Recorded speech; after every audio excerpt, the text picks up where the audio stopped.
Welcome to the GoBig Redcast with Dave, Honke, Boomer, and Redcast Rob.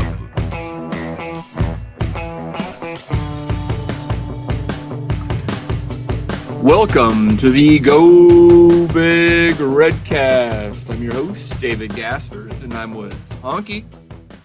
I watched Star Wars finally. That's it. That's the hot take. All right, well, we'll get a full review from you here later. Also with Redcast Rob. Well, we got a new cat about a week ago, and I haven't been sleeping a whole lot lately, and I wanted to name the cat Tom. My kids wanted to name him Creamsicle.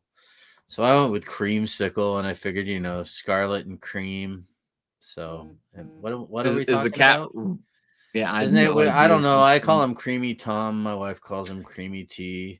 It's a weird situation. I just don't sleep much at night. I'm going to try to move us off of this topic. Yeah. I need an adult. Boomer, please help me here. I'm not sure I can after that, but I don't even know what that meant. I know I've been gone a few weeks, but with all the weather and the rain in the forecast these last few days, I just took a page out of Big Ten baseball and just decided to play it safe and wait until everything kind of blows over to make sure. Oh wait, hey, I happen to be back now. Convenience. So how that works out. Well, will the show go till 3 a.m.? Well, exactly. Yeah. All right, guys. Just regular old Redcast with the four of us. No special guests tonight or anything like that. So it's nice to have the gang together. Hey, Honk. Yeah, it was a good time. And if we let Rob keep talking, we would be here till 3 a.m. So it was good to we might be down to story. 3 Redcasters, or we might be arrested. Yeah, right. That conversation was going. I don't know. Yeah. On a watch list, at least. Yeah. Remind me not to visit your cat anytime soon. Speaking of watch lists, make sure to subscribe to our YouTube channel and hit that subscribe button. Well, Honke, why don't you... That's what we call a segue. Do some housekeeping, as Rob is suggesting. Well, absolutely. We have a lot of shows on the docket here, starting with tomorrow night. Our second fan forum, we'll have Lance Schwartz on, Husker Vision OG, a storyteller, a longtime storyteller with 1011, and of course a Husker fan. We also, on this Thursday at 1 p.m., have Chancellor Brewington. Rob, you'll be doing a lunch cast with him at 1 p.m. Central Standard Time on Tuesday, June 2nd.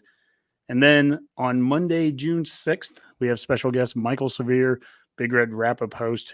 He'll be joining us at 8:30 p.m. Central Standard Time. So a lot of shows coming up there, a lot of fun. Looking forward to talking to all of them. Rob, is it just Chancellor with you, or does he even have a... It is so far, but, him and I have been talking a little bit, and he had mentioned that he may bring his roommate on and maybe a couple other people. So, we'll see. We'll see who shows up. How's that? A lot of these players live together, so a lot of times they're hanging out. And I just said, hey, if any of you, because, the last 2 times that we've done interviews with players or that I've done them, there's been like other people there and they leave right when the interview is going on. So I just wanted to put it out and be like, hey, if your buddies are going to be there, like, we're just going to be BS in here, on the show, talking football and, life in general. So let's, if they want to hang out, they're welcome to. And so he said he may have 2 of his roommates on there. So we'll see. So, well, outside that, we have hailvarsity.com/subscribe. Use Redcast at checkout and you'll get $10 off your first year of it. And I think this kind of ties into the next thing here, and we'll start with some of the tweets that we had. Dave and graphic designer Swobes had a chance to join me this weekend, and my parents were there. Dave, your wife was with us as well, but we went down to the Hill Varsity Club, and here's Dan's the Redcast Charger over here on the left, standing in front of that Hill Varsity Club. That's in La Vista. It's right by the Cabela's there. It was outstanding, and the food there. I mean, they had this gigantic pretzel that they brought out there, and you can see the little Hill Varsity glasses there. We were drinking some Hill Varsity ale from Kincaidor. They have magazines there at the that's right at each table, and we were looking at our ad that's in one of them. But they came. We got to bring back our own little glasses here, the Hill Varsity Club glasses. And if you were a subscriber, you got 10% off your meal on top of that. So go and become a subscriber, use Redcast. That's, at checkout, get $10 off that, then turn around, go to the Hill Varsity Club and get 10% off your meal, Dave. No, but I thought it was great. Subscription right there with a decent bar tab, really. Yeah, absolutely. So what did you think, Dave, of the food and everything? Yeah. You should bring back those tweets up really quick. Mm-hmm. So, I mean, first of all, the Redcast Charger, great to see that car back out. Dan is the second owner of the Charger. The first owner was his dad, Dwayne. Bought that brand new in 1973. I've seen that Charger many times in my life. It's looking good right now, so it was awesome to have it out, and it's appropriate for the Redcast. I also want to comment on the pretzel there in the bottom right. My wife Katie, who generally avoids carbs at all costs, could not keep her hands off of that pretzel. Food was very good at the Hill Varsity Club. It's solid. Katie ate carbs. She did. That's how good that pretzel was. I was gonna say it must be one of the most. Bring like their own carb-free pretzel. I don't think I've ever seen. I don't think I've ever seen Katie eat a carb. Quite frankly, like in all honesty, and I've known you now for over 10 years, Dave. And we called it the best pretzel west of Bavaria there. Wow. And the other thing, the top right one, there is a photo, and you'll see kind of like a couple of doors there, and I'm sure it's kind of small on the screen, but it said Herd Ad on the left, and then some of their podcast stuff on the right. And basically, I mean, they have some big plans that are coming up in the fall, and I'll let them announce it. Hill Varsity and Hill Varsity Club announce it, not me, but there'll be things where I think podcast and radio can be doing a lot of live things from the Hill Varsity Club. Some really cool things, pretty unique that you're not seeing being done at other places. So should be a lot of fun. And I know the Redcast is very interested in being a part of some of that fun. So yeah, that'll be cool. I believe with I want to comment on the beer too, because I think with a burger, like the Hale Varsity Ale was only like $2. It was great. Great deal. I mean, I might start drinking buying again soda. It really just is like we want you to drink this beer. So it's all. So in addition to that, I guess in last week, I also want to just show this tweet because we had a chance last week, Rob. We showed some of the shirts that we were wearing from Alumni Hall, and actually, when we get back to Boomer, he'll get to show you the pullover he has from him. But we took a little walk around downtown a week ago and stopped by their downtown location. It's where Husker headquarters used to be. Took a bunch of photos in there. They did a great job renovating that location up, and so really great job there. That's a Alumni Hall. Boomer, you've got the look at that.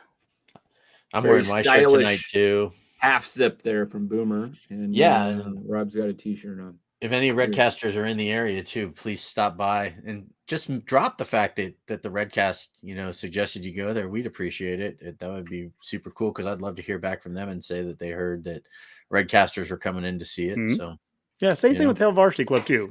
I don't think you'll get anything for it, but just tell them the Redcast sent you. I don't think you'll get anything for just tell them the Redcast sent you. And let them know that you're watching the show. We'd appreciate it. I know they'd appreciate it because they're putting forth the effort to have us talk about them. And quite frankly, both places are extremely cool from all the pictures I've seen. So I can't wait to come to Lincoln and actually check it all out. Yep. And last but not least, as always, Smack and Smooch, custom shirts and specialty items. Shane and Laura out there now with 308-325-2542. And you've got the QR code. And what's cool about that is they can make a lot of the custom shirts for you. So things that you put your name on it, all that kind of stuff, that's what they'll be doing for you. So wow, we have a lot there to unpack and get through, but it's like Christmas morning. That's right. Well, let's move on with the things that we've been kind of doing, the tweets of the week and so on in the last week or two since we've had a chance to get together. Today, took some photos just walking across campus, the GoBig project. And I think this might be a periodic thing, maybe once a month over the off season here. I'll just show some photo updates. And I think people are interested in seeing that. But basically, a lot of the steel work is up on the southern building. They haven't really started yet. It doesn't look like much on the L part of the building that's going to be where the weight room is.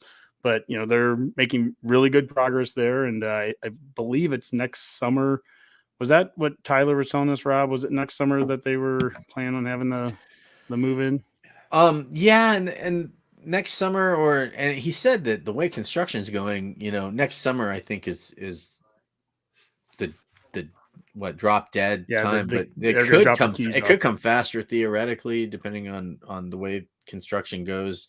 But I know that there's some problems getting some of like the steel and stuff in too because of supply chain issues. So who knows? But yeah, I think next summer is when he said. I think so. There was a lot going on that day, so that was Next was the in-state recruiting here, and this is a good article that came from Greg Smith.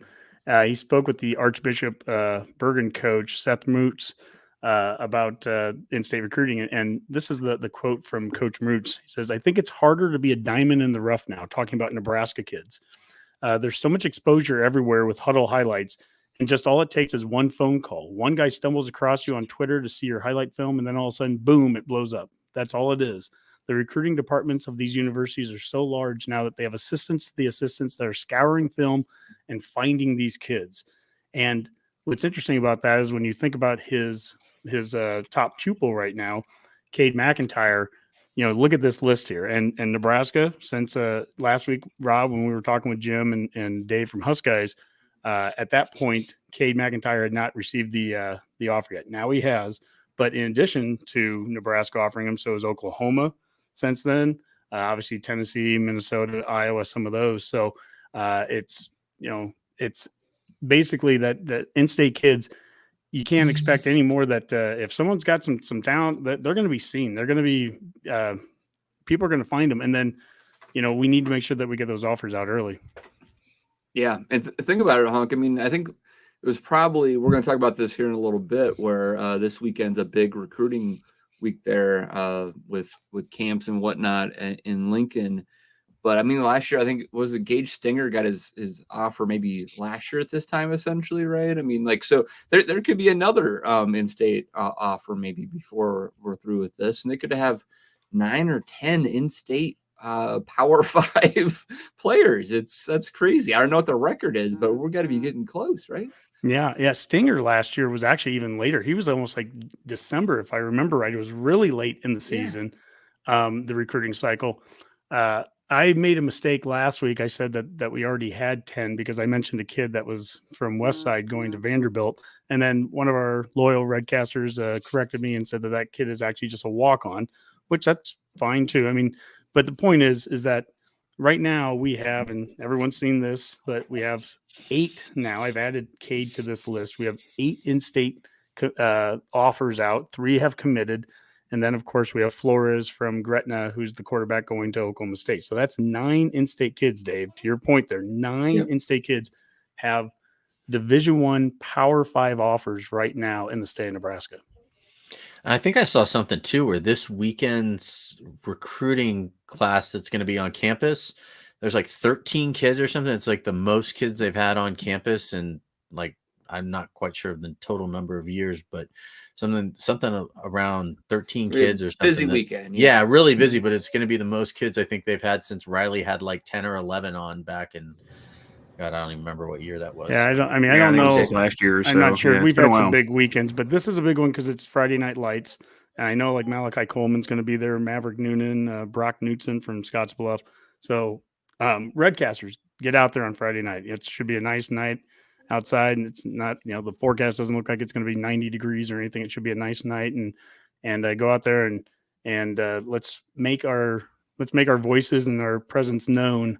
And with those recruits that I went to the one where Micah Parsons came to it, and I want to say we had like 6,000 or 7,000 people there on a Friday night in June watching, high school kids running around in shorts and catching footballs, right? But that's what we do, right? So let's make sure we do that this weekend, and let's get a couple of these offers committed. Yeah, absolutely. Good stuff. I guess in line with the recruiting here too, I just want to show this one. These are a couple of the tweets of some new hires in the recruiting department. And of note, and I think this is interesting. I don't know what the answer to this is, but Brittany Oligmuller, who is the on-campus recruiting director for Nebraska, she welcomed our new director of recruiting, Taylor McDaniel. And you look here, and so 2 women that are going to be, heading up, director positions within the recruiting department. I'm curious, is that unique to us, nationally? I mean, are there other schools across Division I that are doing that? And then the other one is Keith Williams, former offensive lineman at Nebraska. He's come back now, and he's doing an assistant director of player personnel role. So this is kind of housekeeping and not roster management, Dave, but staff management. But I Yeah. think that was interesting, and we see that that we're getting diversity and we're getting women involved in roles, and we just had the Husker roles on about a month and a half ago, and that's something that they've even talked about, is getting more people into roles that look different than what we've had in the past, what traditionally has been in the past in college football. And so I looks like Nebraska is leading the way there. Yeah, it's awesome. I think that's really cool to see, and I think it's really important for the future of the program to have that type of diverse staff and outlook. So it's good. Yeah, I know Tennessee and South Carolina, I think, both have female, on-campus directors of recruiting. But, yeah, as far as both positions go, I don't know. That might be unique to Nebraska. So that is interesting. Mm-hmm. Outside of that here, we also had some rule changes, and this is from a couple weeks ago, but we haven't really had a chance to talk about them much. The NCAA here, there was with the divisions going away from, requiring the divisions as part of the championship. So I know there's some conferences that have already gone away from divisions. If you look at Nebraska's schedule and other Big Ten schedules in 2023 and beyond, they've already removed those conference schedules from it. So that goes away. And then the other one is the 2-year moratorium, I guess, right now on approving the waivers, where you don't have to stay under 25 recruits a year. So it's a little bit easier to kind of make your numbers throughout the season, especially as the transfer portal and NIL and everything, it's just kind of thrown rosters into craziness. So discuss. What are your opinions? I mean, should the Big Ten get rid of divisions or keep them? Do you love them, hate them, think they should go away? I'm in favor of getting teams playing other teams more often than what happens. I mean, if you look across the SEC, you can go centuries, it seems like, without Alabama and Georgia playing in the actual season. And then Nebraska would play Ohio State every season, but not, two other teams wouldn't. I would like to just see some more randomness, I guess, period. And I guess getting rid of divisions would be one way of doing that. I kind of like the idea of pods too. It almost sets up a little bit, and I know people go crazy when I say this, but it almost sets up a little bit like the NFL, right? With you got division rivals that you play every year, and then maybe you move around the different pods as far as like who you play each year, and maybe like a +1 or something across the board. So like you play whatever Ohio State, Michigan one year, but then maybe you pick up their game somewhere along there to make it 9. I don't know. I like that idea.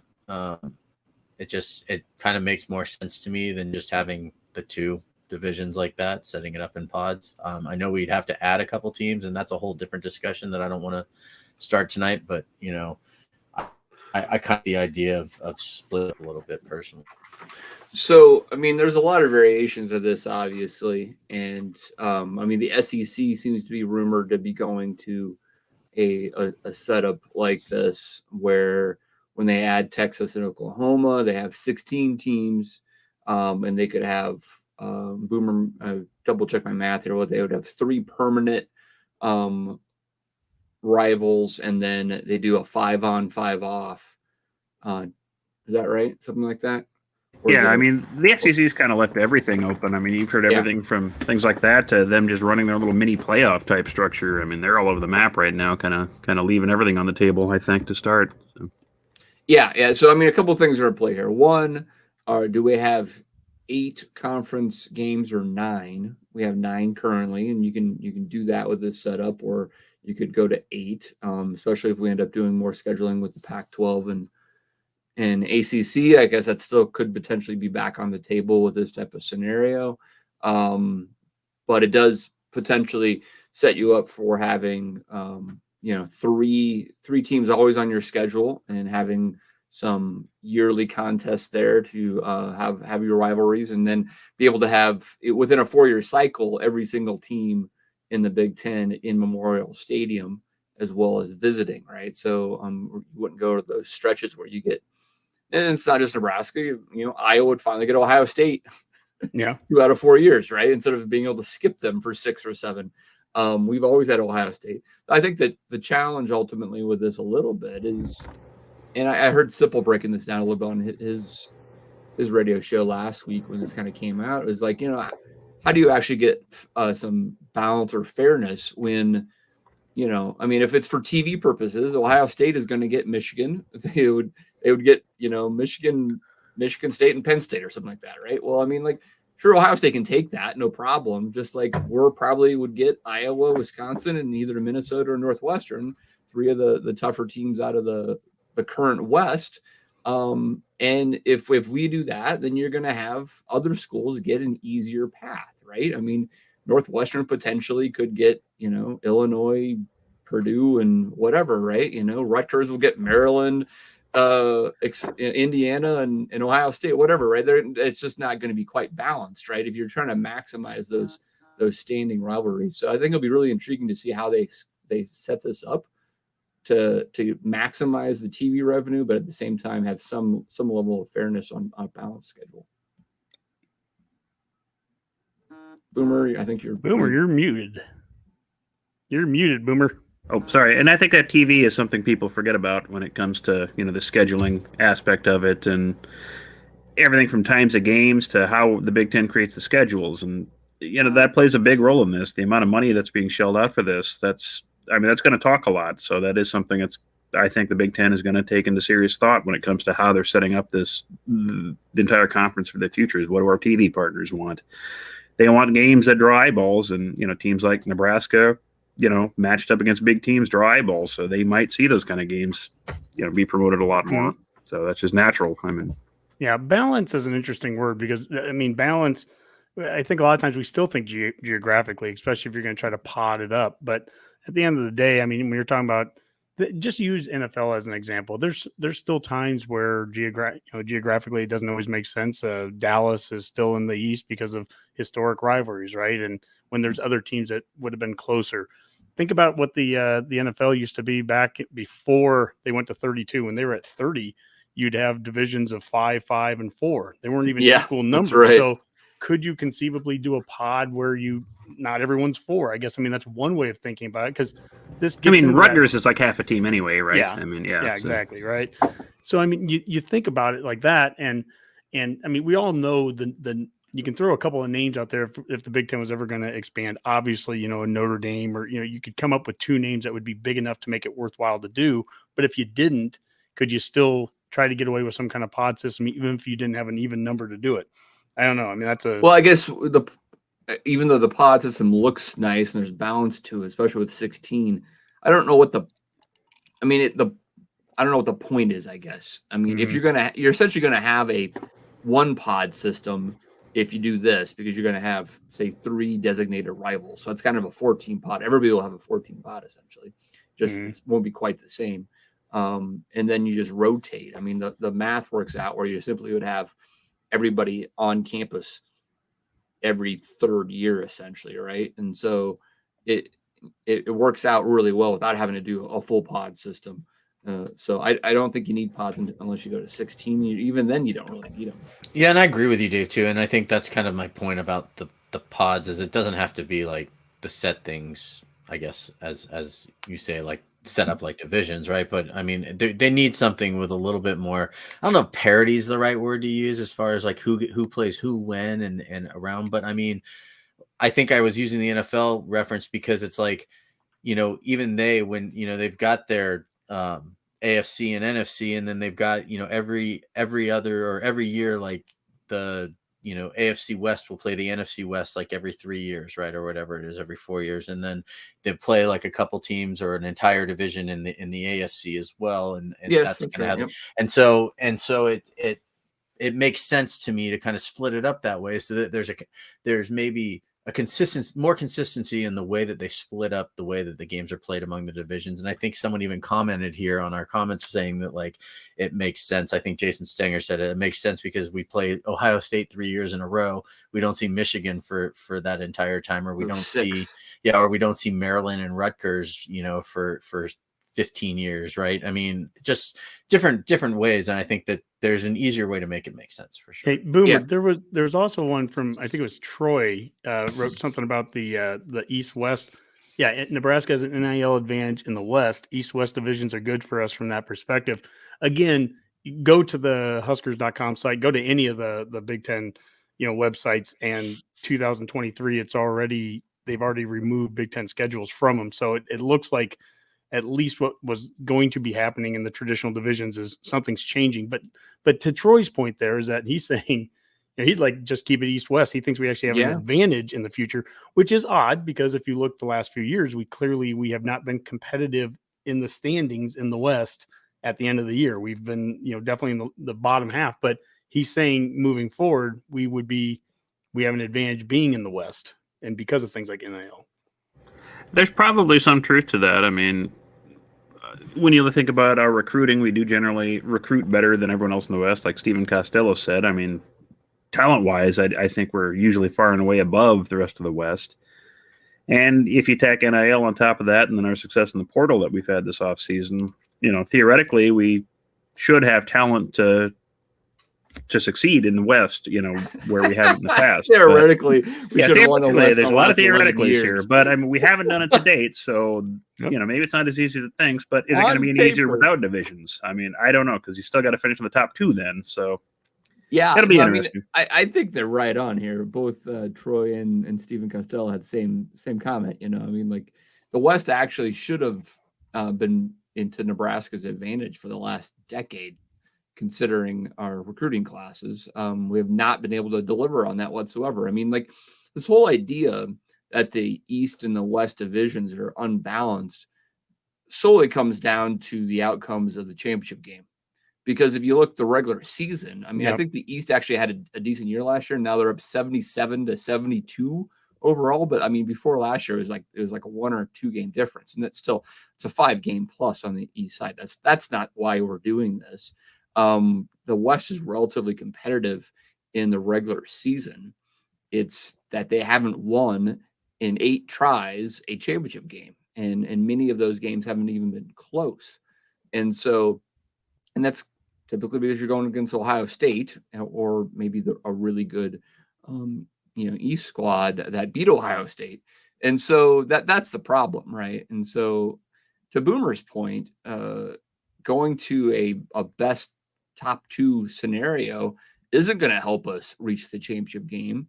And if you're talking about Nebraska in the world of a 12-team playoff, where you potentially could have a scenario where all 5 Power 5 school conferences have the champion has an automatic bid, and all we had to do is win the West, even at 9-3, and then potentially pull off one upset to get in the playoff. That option will now be gone because the 9-3 won't get you there. You'll need to be at least 10-2, if not 11-1, to make a Big Ten championship game.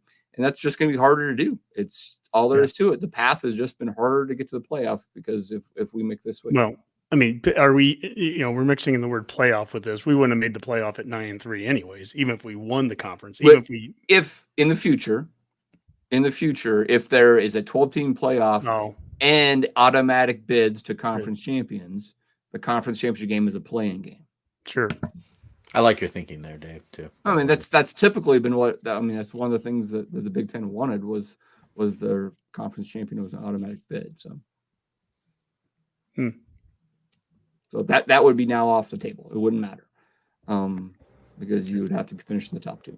Yeah, Brett Ciancia, Big Six, would not like this discussion. He would say we are watering down not only the season but the postseason in the process here. But we'll have to get Brett on here before August. Sure. Well, other than that, this is the first time I guess we've had. Well, Boomer, you weren't even on. Were you on the Osborne show? No. Some of us have jobs. So no. We just prioritize interviewing a 3-time national champion. Some people take the damn day off, Boomer. I mean, it's just mow the grass. I serve the public generally. No, we're all right. We all have jobs, Boomer. We just choose to job differently, I guess. But I wanted to show something here. This is a good break here from this. I wanted to do a little video breakdown that we didn't quite get a chance to do with Osborne, but it was he brought up the point about formations with us, and I thought it was outstanding. And how he said that, when they did things on offense, they ran 5 wide all the way to full house backfield and everything in between, and that was what made the offense and defense complex. And I had all this ready to go. We just didn't have time to do it with him. But I wanted to show some of the 5 wide on both sides. This is 5 wide of Nebraska running it against Florida, and then Florida turning around and running 5 wide against us, and how we did it right and they did it wrong. So here, I'm going to start with the offense. And the offense here, first 2 plays, these are 5 wide. We're drop back passes. We're throwing the ball a little bit here and kind of mixing it up. And these are the first 2 that we ran. So Florida, from their perspective, they see this and essentially, as Terry Donahue said, we're running their offense, even though we weren't. It was the next play here. We turn around and we do the 34 quarterback trap, as Osborne told me. Because I said, hey, this is just like running the fullback trap. And he goes, yeah, it's the quarterback trap. Okay. So we used the spread. We used 5 wide receivers to spread them out so we could run right up the middle on them. I mean, it makes total sense. Move, align them in a way that you want them to be so you can go where they're not. Well, let's look defensively for a second here. And they go into 5 wide here, and we come out and boom, we get a sack there with Terrell Farley. We bring, essentially, at that case, we brought, I think it was 5 against 5. But on this play here, we bring 6 against 5, and they block it absolutely perfectly. They just don't have enough guys. I'm going to show these again here in slow motion. And this first one here, this is the one where we bring, I believe it's 5 guys here. And on the bottom, no, actually, we only bring 4 guys because we do a zone blitz. We drop one of the defensive linemen. So we only bring 4 against 5, and we get a sack on them. Okay. The next play here, the actual sack, they start with a guy in the backfield, and they have 4 wide receivers. So, and still going here, slow motion. Move. Let's go, guys. Not a safety. Keep talking, Honke. Okay. So here, they're motioning the guy out to the bottom. So if they would have kept him in the backfield, imagine this. They have 5 linemen, and they pick up one-on-one. They pick up our defensive ends. They pick up the middle 3 guys, pick up a stunt with the 2 defensive tackles. They pick up a blitzing middle linebacker. They blocked it perfect. They just simply ran out of guys. And if they don't motion that running back out at the beginning, if they keep in the backfield, they have a chance to pick up Williams on the blitz. Their 6 guys would have perfectly picked up our 6 guys, and we would have been really in some trouble. I think, we would have been trying to cover 4 guys with 5 defenders, and all it takes is one little break, and that could be one of those 99-yard plays. But they motioned out. They went to 5 wide. We attacked right where they weren't, and we hit them so fast that they never had a chance to even, get through any of the reads. That sending a 5th guy out, they never had a chance to even look at him because there was so much pressure coming on them so quick that ended up being a moot extra receiver. So using the exact same formation, we spread them out and we run it right up the gut on them. They spread it out and we just attack them right up the gut with 1 extra player, and we get the sack. I don't know how we got to this point in the discussion on the show tonight, but man, Honke, keep talking. No, I just, I queued up all these videos for the Osborne show. And, we went into the Osborne show and we didn't know if we were going to get 15 minutes or 30 or 45. And it's like, so, depending on how much time we'd have. So I had all this video ready to go. And I was like, I wanted to just sit and talk football with Tom there. But so you had that video lined up for? I had all that. Yeah. Oh, that so I got a quick question. Our quarterback was doing this thing when we were 5 wide. Our quarterback was lined up.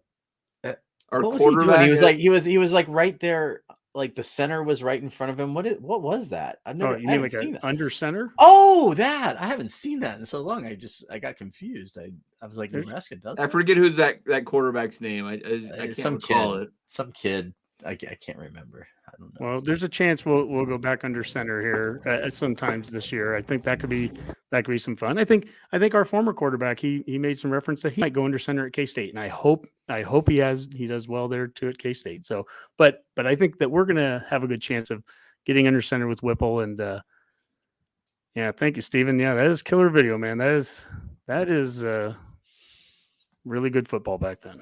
I just loved it. I loved it when Terry Donahue came out and he's like, they're running Florida's offense. And I'm like, I've never seen Florida run that.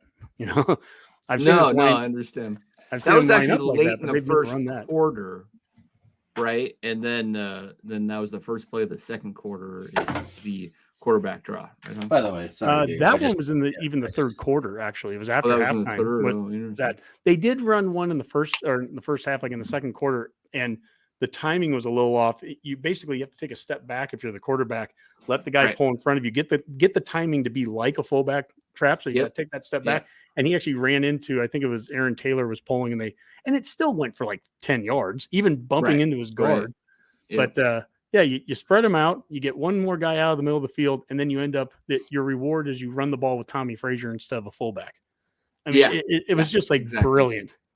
We were only 91 days from the season, I think is what it was. It's 90 right now, I believe. Is it 90 today? Is it? Yeah, that's what I heard. I may have missed a day. So, Honke, do you have other videos you want to show us? No, that was it. Oh. You know what? Maybe that could be a. I thought there was just the whole catalog. Oh gosh, keep going, man. I mean, I don't know if you guys saw, but I held up that picture because Dave's going, "Yeah, who was that quarterback?" And I've got the big old signed picture. Yeah, that's not good podcasting. Good thing. Well, it is. If you're watching it live on YouTube, subscribe and hit that bell so you get notified every time we go live. Poster. You know? Once again, a nice segue, Rob. So, thank you. So maybe that's something like Redcasters, send us if you want like a play broken down or you want a certain video, for a future show. Maybe we'll do like a little play diagram during especially these off-season shows right now. So that'd be fun. See, Dave, and Jason Stenger liked it. He said, love it, Rob. So, I mean, he saw it live right here on YouTube. So I'm sorry that the people listening later can't see it, but they can always go back and watch it on YouTube. The value of video. I understand. Hey, Honke, if I was just going to bring up, I don't think we've talked about the over-under season win totals that's been out there, unless we've talked about that on another show without me. I know when we talked to Derek Pearson, the Varsity Club, he had a thing about like best case, worst case scenarios. Well, right. I guess that's a little different because he was saying 9-3, 6-6. But are you talking about like the Vegas odd one? Yeah. I could bring Boomer in or Rob. I mean, sure. FanDuel and others have had Nebraska listed at 7.5 as the win total, with a lot of juice on the over actually. It's a really high number. I think it's the same as Iowa, and the only Big Ten West team with a higher win total is Wisconsin, I think at 8.5. I think it just indicates how balanced the West probably is perceived to be this year, which again, considering our schedule, I mean, this is an opportunity here to have a really turnaround season. But I don't know, 7.5 from a program and a coaching staff that hasn't delivered more than 5 is quite the number. I mean, when we were on the Hill Varsity show, I think I said 4 was our floor. Is that what I said, Honke? 8-4? You said 8-4 was the floor. Yeah. Well, you're an idiot, Rob, so it's okay. Yeah, well, that's all right. That's okay. But I for the first time in a while, I truly believe that could be the case. I mean, I'm looking up and down the schedule, and I think that that's a pretty fair assessment. I also am on board. I do think that they can start the season 6-0, 7-0, 6-1. I do. I truly look at the schedule and see that. So but I mean, from a gambling standpoint, I'm just going to say, from a crazy standpoint, I agree with Rob. I don't know if I've ever said that before, but I don't know what I'm doing here, but yeah. But he's right when he talks about the way the schedule pans out. I've mentioned this before. I've thought through various scenarios. I don't see a scenario where 6 wins for this team is anything good. There's no way that you could pitch a realistic scenario where this team wins only 6 games this year, and that's progress, that's success, that's something we can shoot for. It's progress because they haven't done it. Right, but again, when I think about how the schedule is laid out, there's no way you can tell me that, you start the season with Northwestern, who we pummeled by 85 last year, whatever it was. Yeah, you got the year before. You got 2 jobbers booked next, the Mulkey brothers, at home, and then you've got Oklahoma at the weakest they've been in a while. Still, and then you've got you don't play Michigan, you don't play Michigan State, you don't have the tough crossovers on the East outside of Michigan. Dave, Rob's not wrong in saying that he's got a good chance of starting as good as they ever have. I don't disagree with that. It's just a difference of perspective right now. I mean, Dave, you just brought up that we lost to Northwestern 2 years ago. Who gives a shit? I mean, they had a different who gives a language, Honke. I said they would beat them by Years 30 points ago, and that last was year. Doesn't clearly matter. a problem for them. So if we're going to bring up what they did 2 years ago, and it's not like our roster doesn't look a little different. We have 32 different guys on the roster. My point right now is anybody that's so sure that we can't win the West, anyone that's so sure that can't happen, what are you talking about? I mean, look at, if you want to just talk about talent, which is always a good place to start from, I would say that we're the most talented team in the West right now. Have been I think for that's the And last. we always have been, That's a pretty really. good place to I mean, start. Now you've got to get over all the mistakes that we've made, right? Pretty clear. Why did they make the coaching changes they made? Why, think of the special teams and how bad it's been. We're counting on some things that have to happen. Wait, are special teams important, Bill Honke? Bush has to do what he did on special teams already at this school 15 years ago. He just has to do it again. Now, Dave, you are not going to be someone you need to see it. And I'm totally cool with that. You need to see it. You are not, there's nothing we're going to say between now and August. I mean, you might as well take the next 3 months off. If you're not, you can't, nothing's going to change your mind. And that's fine. That's fine. I mean, you're kind of a bummer sometimes about it, but that's fine. No, I mean, I hope that, our listeners appreciate me being on the show occasionally, because I don't think everybody enjoys drinking the Kool-Aid quite as much as Redcast Rob, right? I mean, I get it. Some people just want to hear. I'm standing up for Rob stuff. right now. I don't think it's Kool-Aid. I think this is okay. Whatever. I mean, I just think it's an interesting dialogue. That's all. Yeah, this isn't Kool-Aid, by the way. I was going to say, speaking of Kool-Aid, what are you drinking there, Boomer? This is a blueberry bee. It's a modification of a drink I saw, the strawberry bee, which is in itself a kind of a modern spin on the bee's knees, an old classic gin cocktail. So I highly recommend it. So I saw it on the Bonneville cocktail website, or excuse me, YouTube channel. So they post a lot of good drinks, a lot of good recipes. So I've kind of modified this one. So it's quite excellent, by the way. So. And by the way, Dave, I totally appreciate your sentiments on like the way that I'm feeling about it. But I mean, I'm trying to be also, yes, while I'm being positive. I mean, come on, I joke around and say 15-0 all the time, and the national championship. But at the same time, I did say 8-4 on there, and I do think it's realistic. And it's okay, because every show needs a Nick Wright, and you can be our Nick Wright right now. I don't know who that is. And look, when you go 4-8 and 3-9, you got to have some fun. You got to find some way to enjoy it. But what I will say too is, I like how Benning explained us. He didn't call it Kool-Aid. He said it's team positive, and because you can look at things. Look, we can still go 3-9 next year with all of everything that's happened, all the big positive moves, and Casey Thompson has to pan out, right? I mean, we hope that the offense is going to look better with Whipple coaching it. We think that our receivers are going to play better with Mickey Joseph coaching them versus Lubick. We all, there's all these things. We can go down the list. We think that we're going to have more alignment with our line play and what our coach wants with Raiola. That's why he hired him. That's why he got rid of Austin, right? There's all these things that point in the right direction. And yet, if you still make mistakes and fumble the ball around and throw interceptions and do all those things, you're going to sit there and lose some games you shouldn't. That first game, I can't tell you. And I mean, you guys have hit the nail on the head with this. That game against Northwestern, I can't picture a good scenario if we don't come back with a win. It is so hard for me to do that. That game is so important to come out of Ireland victorious. So no pressure. Well, no pressure. But you know what? That's no pressure. And if go coach in Tuscaloosa and see if there's no pressure. I mean, there's coaches will put pressure on you. Tom Osborne said at one time, he goes, up until the last couple seasons coaching, he never thought he could withstand one losing season.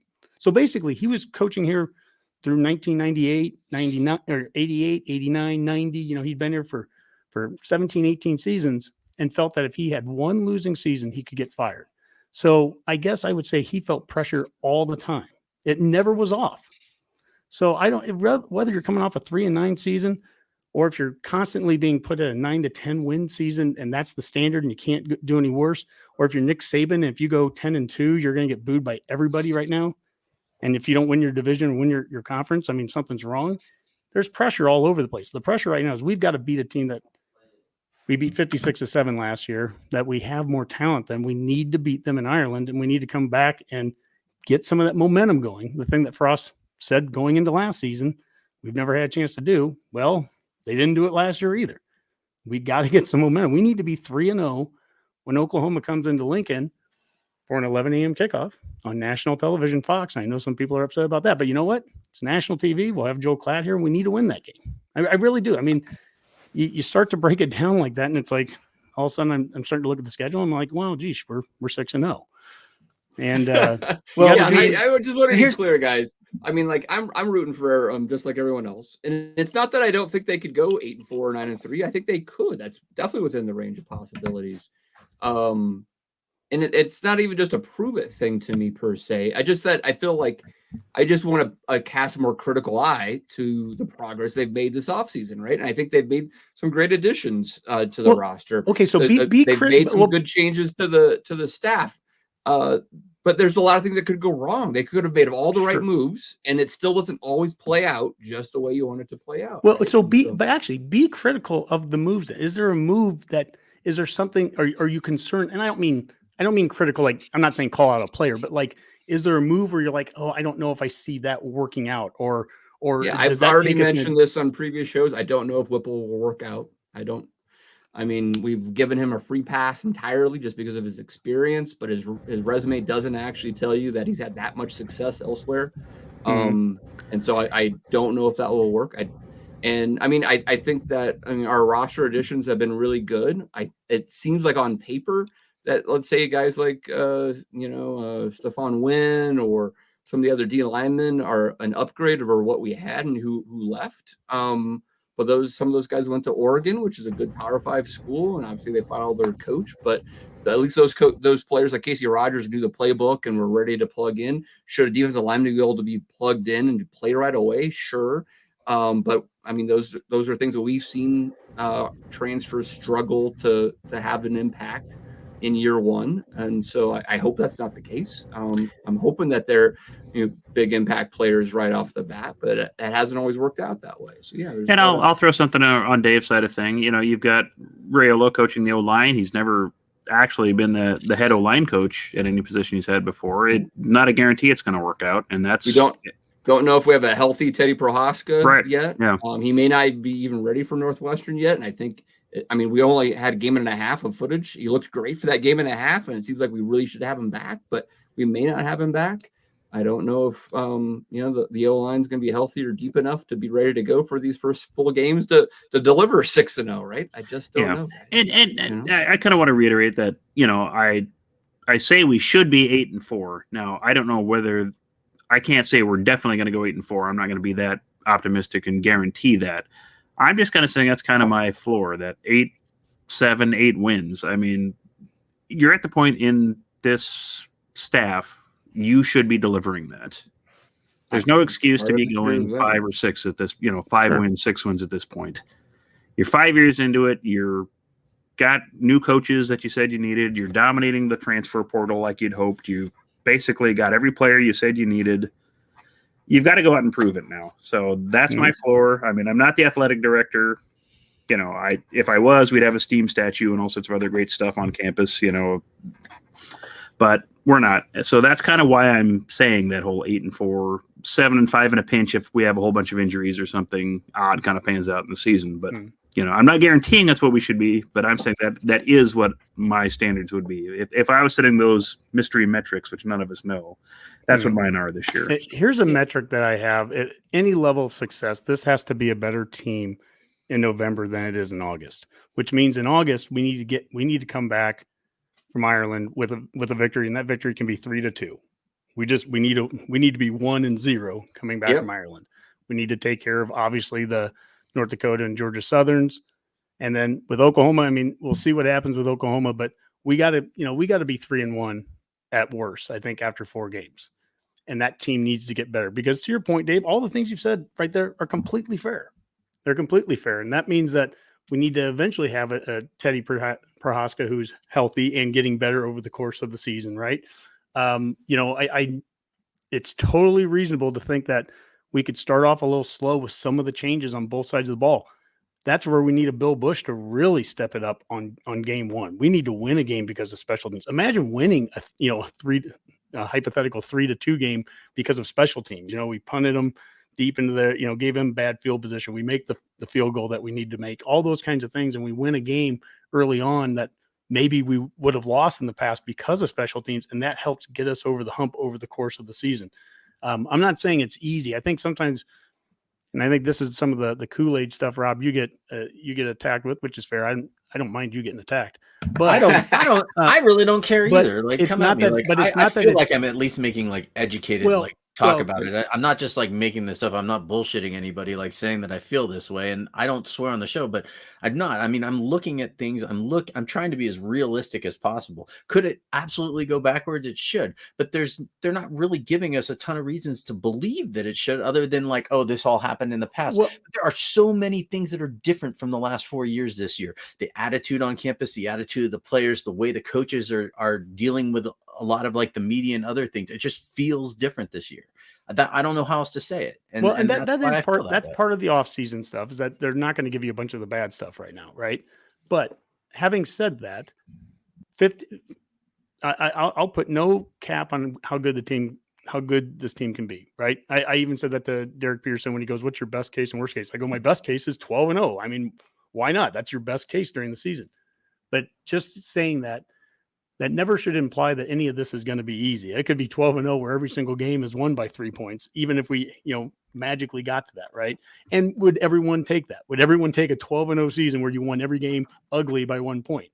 Hell yeah, right? Even if that meant winning ugly against North Dakota and, and some of those teams too. So, man, how the heck did we get into this? This was a good little. I mean, we're talking 5 wide in Florida. I thought Honke was going to wrap up the show, so I wanted to throw. No, we're doing good. I just wanted to actually make a show that's entertaining for our live listeners. We do have a couple of good comments here. Stephen Costello asked, "How can Northwestern bring in enough talent to overcome the ass stomping it took last year?" It's an easy answer, Stephen. They've never had more talent than us. Gerald has outcoached us. Not just Frost, but others throughout his tenure. He typically has one bad season and bounces back and goes 9-3. So never count him out. And the Northwestern 2 years ago, beat him. Yeah, and the Northwestern 2 years ago that you referenced, Dave, originally, and I think which was what kind of got me going there, was that was the team that had their previous defensive coordinator. They actually experienced last year some of the transition that. Yeah. And this is the thing that a lot of the schools, Iowa and Northwestern, are schools that have had a lot of continuity in their staff year after year after year. Northwestern experienced a little bit of that change last year defensively, and we put up 56 points on that defense. Do I see us putting 56 points up on Northwestern again? No, I don't, but do I see us being more talented than them? Yes, I do. But to Dave's point, I can't pinpoint a single season over the last 10 years or 12 years that we've been in this league where we haven't had more talent than Northwestern, and mistakes are the things, and I'll keep harping on those. Go back and watch our Varsity Club podcast 2 weeks ago with Derek Pearson, and all I can talk about is just mistakes. We have to cut mistakes. Well, I'm checking the 311 tour schedule too right now, because last year when we played Northwestern, I went to a 311 concert, and that's when they destroyed him. So I'm going to try to see if I can get. Thanks for that deep analysis. Oh, you're welcome. You're welcome, because I'm not of anything. I'm not superstitious, right? You're just a little stitious. Yeah, a little stitious. Do we have any other comments or questions or anything there, Boomer? I think Jim in Minnesota had a good one about where is the point in the season where Dave would become team positive in his mind. And yeah, what would the record need to be, Dave, for you to kind of, or what do you need to see for that prove it? I need to see it. What do you need to see? I guess how much of it would you need to see? Yeah, it's a good question, and it's not something like, oh, I need to see them beat Oklahoma or anything like that. I just think I need to see them not, to your point, not make mistakes and blow games that they should win. I mean, so I would start to see that by them just taking care of business and winning comfortably versus Northwestern would be a really good start towards that. I would probably say, maybe by early to mid-October there, where if we, let's say, hypothetically lose to Oklahoma, but then come back and take care of business versus an Indiana team that, beat us a couple of years ago, and then, took care of Rutgers, and we're standing at, 5-1 at that point. I feel pretty good that we were going to, get to a bowl game. Maybe I'd wait till we get to six wins, because I think the end of the season, we have Minnesota, Michigan, Wisconsin, Iowa. I mean, if we do get to 6, then I'd really judge the season on how many of those can we get, because we would love to get a marquee victory versus Michigan or beat one of our kind of Big Ten West rivals that seems like we haven't been able to get a trophy in years. Sure. I mean, yeah. would that be a concern though of yours, Dave? I mean, if we were coming out of that Rutgers Indiana stretch 5-1, and then we only finished with one more win the rest of the year. I mean, regardless of who it was, I mean, that's why I've always said 6 wins doesn't do a lot for me, because You'd 5 like of to those get at wins least are more one likely of to happen those in that first half. I mean, Yeah. you can't go the second half of the year with only one win. I don't see I how hear that you. you can sell that as, especially since most of those are your serious Big Ten West foes, if divisions are still a thing. Yeah. That means you're losing to Minnesota, you're losing to Iowa, you're losing to Wisconsin, you're losing to Illinois, for God's sake, Purdue. I mean, you've got to be winning those games at this point. So that's why I've had such trouble with 6 being some great marker. First of all, progress. I think Purdue could be pretty decent this year, and we go to vicious West Lafayette. So I mean, thinking we're going to have 6 there automatically is a little bit, I would be cautious with that approach. But your point is taken there. I mean, I get that you feel like we need to get to 7 or preferably 8 to feel like Frost and company are safe. I think, Honke, you've made this point. I mean, I don't think you make the investment with the coaching staff switch and the restructuring of the contract and all that type of stuff, and then if you go 6-6, you still fire them, right? Because you've invested and you're saying, hey, I think Bill Bush and Mickey Joseph can help recruit the way we need to recruit. And we're taking care of, we were good enough to get to 6. I think he gets at least one more year if he goes 6-6. That's just my take. Yeah, I saw somebody. To Boomer, do I feel positive after starting 6-1 and finishing 6-6? No, but do I think they fire him? I don't think so. I saw someone made a comment on a previous YouTube, one of the videos that we had out there. And by the way, Redcasters, always feel free to comment. We like to respond and like and do all that stuff. But somebody had said that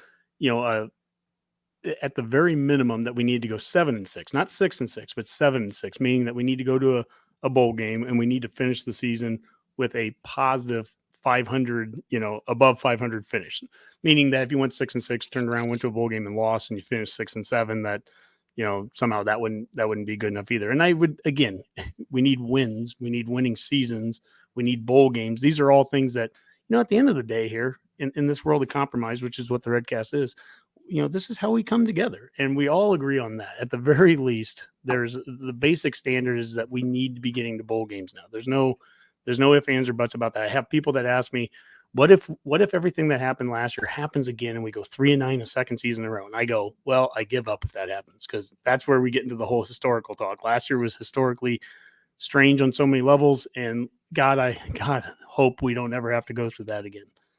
Because that is about as, I said, would you guys take 12-0 if they were all 1-point losses? I asked that because we went 3-9 and we know how those 9 losses went, right? I mean, it's you're this far away and we're this far away, but it might take this much to get over that hump. That's the thing. This doesn't mean it's easy to get this.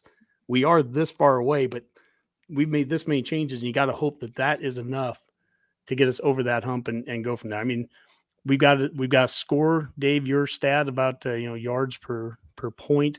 We need to score at the rate that we've already been putting yards up on teams, be more efficient.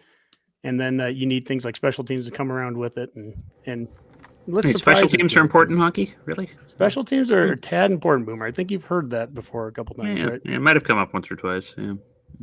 So. All right, good stuff, guys. Anything else on the questions or comments, Boomer?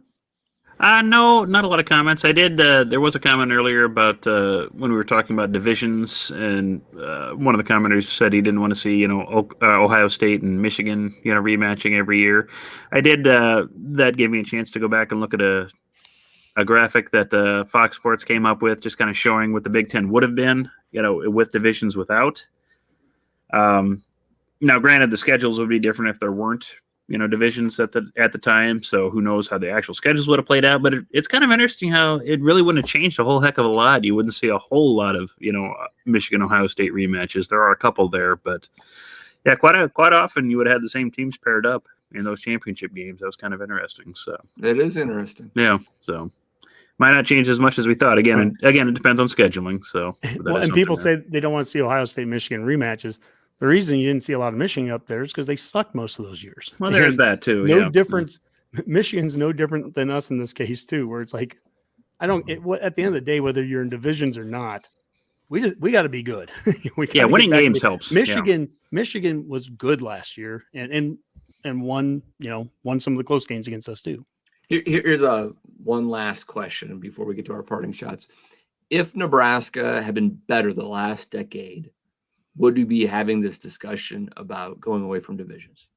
If we would have won 3 or 4 Big Ten West, went 11-1, and we're top. No, I don't think so. Maybe, I mean, are you saying if we just won the West, or if we had won a few of the championships? We were a top 10 type program like they expected us to be, and won the West more times than not. Possibly. I mean, I guess Wisconsin's been a top 10 team in the last decade. I mean, granted, they didn't win a whole lot of Big Ten titles, if any. They did when they did in the old leader and Legends and Leaders or Metropolitan and Atlantic divisions or whatever they used to be. But yeah, I think it does come down to what you said, Dave, about how the imbalance in the conference has just been the result of those title games. It's mostly just Ohio State winning so darn many of them. It just seems so out of whack. Easily. Yeah. I mean, if Nebraska had been better this last decade and won 2 or 3 of them, it might not seem that out of whack, and maybe we wouldn't be having this conversation. Or if Wisconsin would have won a couple of them, we might not be having this conversation at this point. What it's come down to is just Ohio State's dominated the conference so much and those title games so much. I think it's probably kind of skewed it in a lot of people's minds. So yeah, I just think the way that they've set up the scheduling for the last few years is just boring too. I mean, it feels like you're playing the same teams from the other side, from the other side there in the East more. Just certain teams more than do you want to play Rutgers and Maryland more though, Rob? Yeah, I mean, I'd rather play Ohio State and Michigan than I would Big Ten, Indiana and I just want to see more balance. Well, the Big Ten wanted, to Dave's point from day one, they want the premier programs, and Nebraska is a premier program. We have not been a premier team, but we are a premier brand program in the conference. They want to see those matchups. That's why when we started off, you go back to those first couple of seasons of leaders and legends, and we're playing Michigan and Ohio State, but we're also doing a crossover with Penn State. They wanted us to play and we had Wisconsin on the schedule all those times. They wanted us playing those premier teams, and that's good for TV and all that. If we were what they were hoping for when we came in, and if we weren't just winning the West 3 or 4 times, but actually winning the conference. So Dave, like you said, it's been eight or 9, straight times the East has won it. If the West had won it 2 or 3 times and it happened to be only us, and who cares? Who cares if it's only us? It's usually only Ohio State winning it for the East either. The West has actually had in season as much success against the Ohio State as anybody. Purdue and Iowa, teams that have beaten Ohio State. But when it gets to that championship game, no one's been able to do it. And if we had, maybe it's different in conference. But I think some of this is national stuff that's starting to happen with the divisions anyways. We're seeing that with, did you say the Pac-12 already is even given divisions the boot this year? Yeah, they threw them out already for this season. So, yeah. How in the world do you do? So they're just keeping the same schedule? But yeah, it doesn't look like they've changed any scheduling. They're just going to play the top couple teams. And I would imagine it probably isn't much different than the Pac-12 than it was the Big Ten. Probably going to get the same couple teams playing anyway. It's going to be Oregon and USC or Utah or something. Yeah, it's not like California's going to sneak in there or anything. So, or Colorado, God forbid. That's right. Yeah.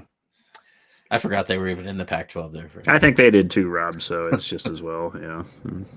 All right, guys. Let's see if we can get out of here with some parting shots, and let's start with Honke. Well, first off, I'm going to bring back something I haven't done in quite a while. Word of the week at the very end of the show, just to see if people are still paying attention, and that's deuce. So deuce this week is the word of the week, as in the number of teams that the Big Ten got into the NCAA baseball tournament. Congratulations to Maryland and Michigan, but 2 teams. That's all this conference after building itself up and having 5 and 4, a number of years in a row. Down to 2. Well, and Rutgers was one that could have gotten in there, but they they weren't, right now that some of the stuff that I'm seeing is that the Big Ten, the last couple seasons, some of its response to COVID and everything have kind of had a negative impact maybe on some of the perception of the with some of the progress that they've made over the, let's say, the 10 years that preceded it. We'll see. Maybe I'm wrong there. Want to give special thanks to Redcaster Phil out there who gave me this poster. Really appreciate that. An old Husker one. That was very nice. This just goes out to any Redcasters. Feel free to send us any swag or beer or anything you'd like. You can, you can send us whatever. We're fine with that. So we appreciate that. And last but not least, I got for the first time in about 15 years, I've ordered my season tickets, got them, paid them off today. And I'm a season ticket holder this year again. So this is going to be a lot of fun. Looking forward to going to these games and be having you guys coming with me for probably one of them, except for you, Boomer. You get into with your family. But Dave, Honke, I've got one for you. First time you've had season tickets since college, or did you actually have? No, I had them back in the early 2000s for a couple Okay. years, and then actually when Boomer and I went down to the A&M game in 2006, that was around the time. Like it was a year before that I stopped, but I was like, well, I can just I can always go to a home game or two, and then let me whatever money we'd be spending on tickets, let's go down and do a away game. And we've been doing all these away games now over the course of the time. But it was time to do it, and looking forward to it. It's going to be a lot of fun. So very cool. Very cool. All right. Rob. Well, I mean, I'm glad to have you back on the show, Dave, and talking some football. And no, I like it. I do. I like that we're getting the different perspective and and I do appreciate it because, don't ever change, Dave. Don't ever change. But is that your parting shot, Rob? That is my parting shot, Dave. Just don't ever change.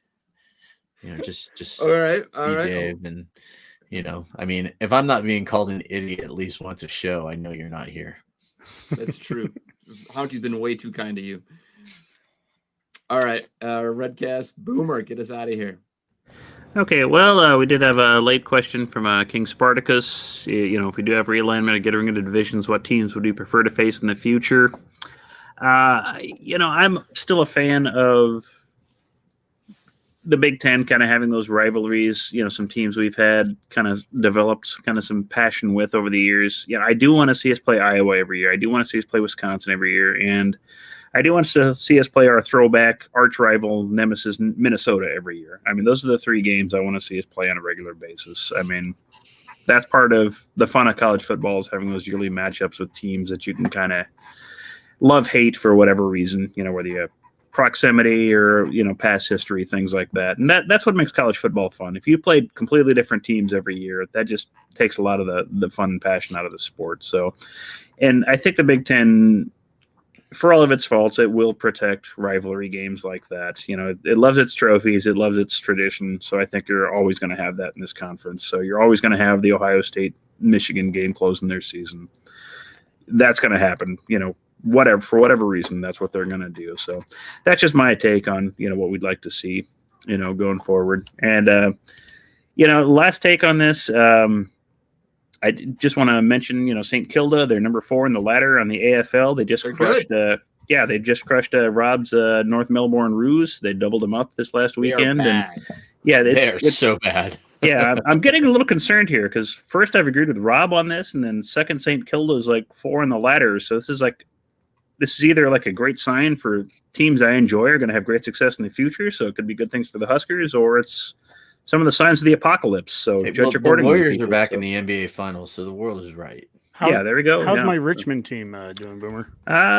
Richmond, they're 9 right now. They're outside looking in, but they're not far off. So they're there. So I think they destroyed the Roos too, but everybody destroys the Roos. Yeah, well, West Coast is still behind them, so you're not in the cellar yet. So I think we lost to them though too. Well, probably. So, Boomer, to your point, I like to your answer to the question there. I like those 3 teams. Minnesota, Iowa, Wisconsin. I do like to think that they could potentially resurrect the Penn State protected crossover idea. I think that was originally the idea of pairing Nebraska with Penn State as, of the top 4 overall programs of the Big Ten. And I do feel like there's some rivalry there because of the history back in the 80s and whatnot. So, I mean, maybe that could come back. Yeah, that could be a fun one too. Yeah, I don't think they have a whole lot of natural rivals in the Big Ten. You know, maybe they consider Ohio State a rival, but I don't. And think we've the had Buckeyes success like that. beating Penn State for Yes, which is nice too. Yeah, and I don't think So, and certainly Rutgers and Maryland, I don't think have a huge tradition with Penn State. So proximity be darned. But yeah, that would be a fun one too. Just tradition and everything else involved with it. All right. Good stuff, guys. Good conversation. I enjoyed the show. Hopefully our listeners did too. For now, let's call that a Go Big Redcast. Go Big Red. GBR.